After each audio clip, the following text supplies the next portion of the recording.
అధికార వైసీపీ విపక్ష టీడీపీ జనసేనపై తీవ్ర స్థాయిలో విరుచుకుపడ్డారు కాంగ్రెస్ నేత తులసిరెడ్డి. ఈ మూడు పార్టీలు బీజేపీ ప్రాపకం కోసం తప్పించడం శోచనీయమంటూ తెలిపారు. బీజేపీ చేతిలో కీలుబొమ్మలుగా మారారంటూ అభివర్ణించారు. ఈ పార్టీలతో అభివృద్ధి జరగదని, కాంగ్రెస్తోనే రాష్ట్ర భవిష్యత్తు ఆధారపడి ఉందంటూ తెలిపారు. రాబోయే ఎన్నికల్లో కాంగ్రెస్ వామపక్షాల పొత్తుతో మూడు పార్టీలు ఓడిపోవడం ఖాయమన్నారు. 26న అనంతపురంలో ఏఐసీసీ అధ్యక్షులు మల్లికార్జున ఖర్గే ఎన్నికల శంఖారావం పూరించనున్నట్లుగా చెప్పారు. ఈ సభకు ప్రజలు, కాంగ్రెస్ శ్రేణులు తరలి రావాలంటూ ఆంధ్రప్రదేశ్ కాంగ్రెస్ కమిటీ విజ్ఞప్తి చేసింది.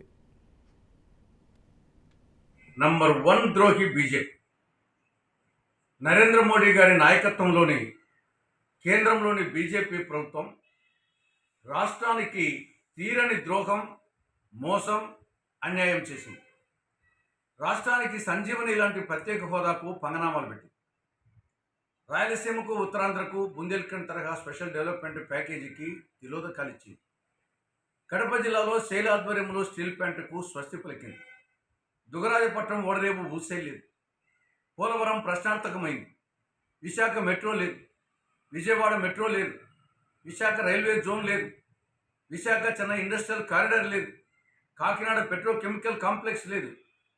ఇవన్నీ చాలక ఆంధ్రుల హక్కుగా సాధించుకున్న విశాఖ ఉక్కును ప్రైవేట్ పరం చేయాలని, అమ్మాలని, మూసివేయాలని కేంద్రంలోని బీజేపీ ప్రభుత్వం ప్రయత్నం చేయడం అత్యంత శోచనీయం. రాష్ట్రంలో బీజేపీకి ఏమాత్రం బలం లేదు. ఒక్క ఎమ్మెల్యే లేడు, ఒక ఎంపీ లేడు. అటు బలం లేని పార్టీ, ఇటు రాష్ట్రానికి ద్రోహం చేసిన పార్టీతో రాష్ట్రానికి చెందినటువంటి ప్రాంతీయ పార్టీలు వైకాపా, టీడీపీ, జనసేన, బీజేపీ ప్రాపకం కోసం తెగ ప్రాకులాడుతున్నాయి. ఇది చాలా దురదృష్టకరం. బీజేపీ చేతిలో రాష్ట్రానికి చెందిన ప్రాంతీయ పార్టీలు వైకాపా, టీడీపీ, జనసేన ఇవి కీలుబొమ్మలు, ఇవి కబాలీలు. రాష్ట్రానికి